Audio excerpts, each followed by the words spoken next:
Sesawi Kur Yesus channelnya renungan harian, inspirasi kehidupan dan portal media iman Kristiani. Damai sejahtera beserta kita. Semoga sahabat-sahabatku yang dikasihi oleh Kristus, sobat Gala Muda, dan saudara-saudara yang terkasih dalam Kristus Yesus, dimanapun Anda berada sahabatku, beroleh sukacita, berkat yang melimpah, serta perlindungan dari Tuhan sahabatku. Sahabatku yang dikasihi oleh Kristus, sobat Gala Muda, dan saudara-saudara yang terkasih dalam Kristus Yesus dimanapun Anda berada, pada hari ini, hari Senin sahabatku, pekan Prapaskah yang keempat, kita akan bersama-sama mendengarkan firman Tuhan dari Injil Yohanes bab 4 ayat 43 sampai dengan 54. Mari sahabatku, kita satukan hati dan pikiran kita, supaya dengan hikmat sukacita, kita boleh dan mau terima firman Tuhan sahabatku.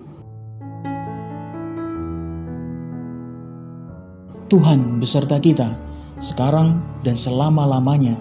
Inilah Injil suci menurut Yohanes. Dimuliakanlah Tuhan. Sekali peristiwa, Yesus berangkat dari Samaria dan pergi ke Galilea. Ia sendiri telah bersaksi bahwa seorang nabi tidak dihormati di negerinya sendiri. Maka setelah ia tiba di Galilea, orang-orang Galilea pun menyambut dia, karena mereka telah melihat segala sesuatu yang dikerjakannya di Yerusalem pada pesta itu. Sebab mereka sendiri pun turut ke pesta itu. Maka Yesus kembali lagi ke Kana di Galilea, di mana ia membuat air menjadi anggur. Dan di Kapernaum ada seorang pegawai istana, anaknya sedang sakit. Ketika ia mendengar bahwa Yesus telah datang dari Yudea ke Galilea, pergilah ia kepadanya, lalu meminta supaya ia dapat datang dan menyembuhkan anaknya, sebab anaknya itu hampir mati. Maka kata Yesus kepadanya, "Jika kamu tidak melihat tanda dan mukjizat, kamu tidak percaya." Pegawai istana itu berkata kepadanya, "Tuhan, datanglah sebelum anakku mati." Kata Yesus kepadanya, "Pergilah, anakmu hidup."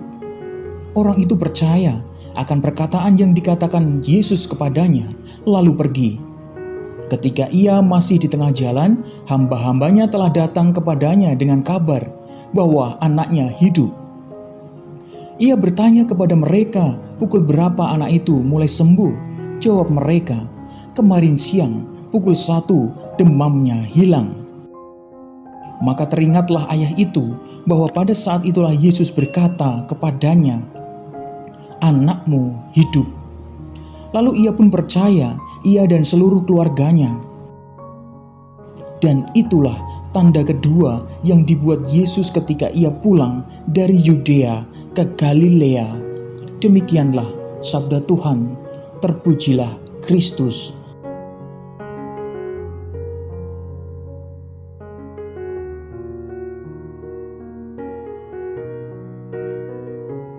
Sahabatku yang dikasihi oleh Kristus, sobat Gala Muda, dan saudara-saudara yang terkasih dalam Kristus Yesus dimanapun Anda berada, pada hari ini sahabatku, kita diajak Tuhan untuk merenungkan bersama bahwa bertobat bukan hanya berpaling dari dosa-dosa kita sahabatku, tetapi juga berarti memalingkan wajah kita kepada Allah dan percaya pada perkataannya sahabatku, baik yang berupa perintah maupun yang berupa janji.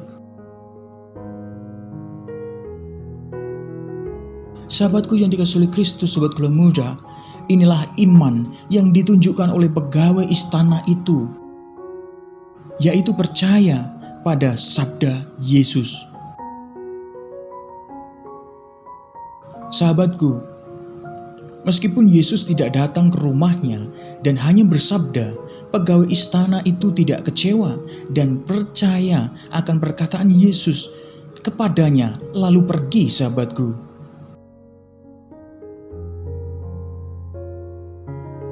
Sahabatku, Ia percaya meskipun belum melihat tanda atau bukti itu, sahabatku. Sahabatku yang dikasihi oleh Kristus, percaya pada sabda Allah mencakup juga percaya pada janji-janji yang diberikan Allah, sahabatku. Seringkali relasi dengan orang lain membuat kita kecewa dan tidak percaya jika orang lain berjanji pada kita loh, sahabatku. Maka kita perlu belajar percaya pada janji Allah, sahabatku, karena Allah selalu menepati janjinya. Sahabatku yang dikasihi oleh Kristus, sobat Gelem Muda dan saudara-saudara yang terkasih dalam Kristus Yesus dimanapun Anda berada, iman harus membantu budi dan indera kita untuk berani berpasrah. Tanpa sikap percaya dan pasrah, kita susah mengalami kehadiran Allah dalam hidup ini, sahabatku. Amin. Kemuliaan kepada Bapa dan Putra dan Roh Kudus, seperti pada permulaan, sekarang, selalu, dan sepanjang segala abad. Terpujilah nama Yesus, Maria, dan Santo Yosef, untuk sekarang dan selama-lamanya. Amin.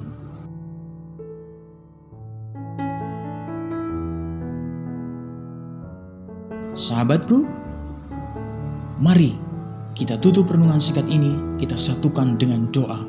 Marilah berdoa. Dalam nama Bapa dan Putra dan Roh Kudus. Amin. Ya Allah, Engkaulah yang maha setia. Hapuslah semua pengalaman pahit kami akan ketidaksetiaan yang pernah kami alami, agar kami dapat sungguh percaya pada janji-Mu, Tuhan. Kami berserah setia kepadamu ya Tuhan sepenuhnya, sepenuh hati. Pakailah hidup kami ya Tuhan seutuhnya, menjadi sarana firman-Mu yang hidup, dan hidup kami semakin menjadi berkat. Biarlah semua yang terjadi dalam hidup kami ya Tuhan, terjadi seturut kehendak-Mu. Amin. Kemuliaan kepada Bapa dan Putra dan Roh Kudus, seperti pada permulaan, sekarang, selalu, dan sepanjang segala abad. Terpujilah nama Yesus, Maria, dan Santo Yosef, untuk sekarang dan selama-lamanya. Amin. Dalam nama Bapa dan Putra dan Roh Kudus. Amin.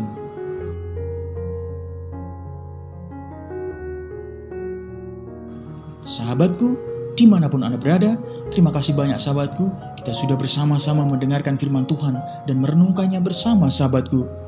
Sahabatku, Tuhan hanya meminta kita untuk percaya, berpasrah, berserah setia. Maka sahabatku yang dikasihi oleh Kristus, kita sungguh akan mengalami kehadiran Allah dalam hidup ini. Sukacita, harapan kembali dibangkitkan oleh Tuhan, sahabatku. Sebarkan video ini supaya banyak orang semakin terima berkat dan terima rahmat sukacita. Banyak orang dipulihkan, banyak orang disembuhkan, sahabatku. Hidup kita penuh berkat, hidup kita penuh sukacita, hidup kita penuh pengharapan, hidup kita penuh kesejahteraan. Yang gelap diberikan terang, yang buntu diberikan jalan. Sampai jumpa di renungan harian episode selanjutnya. See you later. Bye-bye. Berkah dalam, Tuhan memberkati.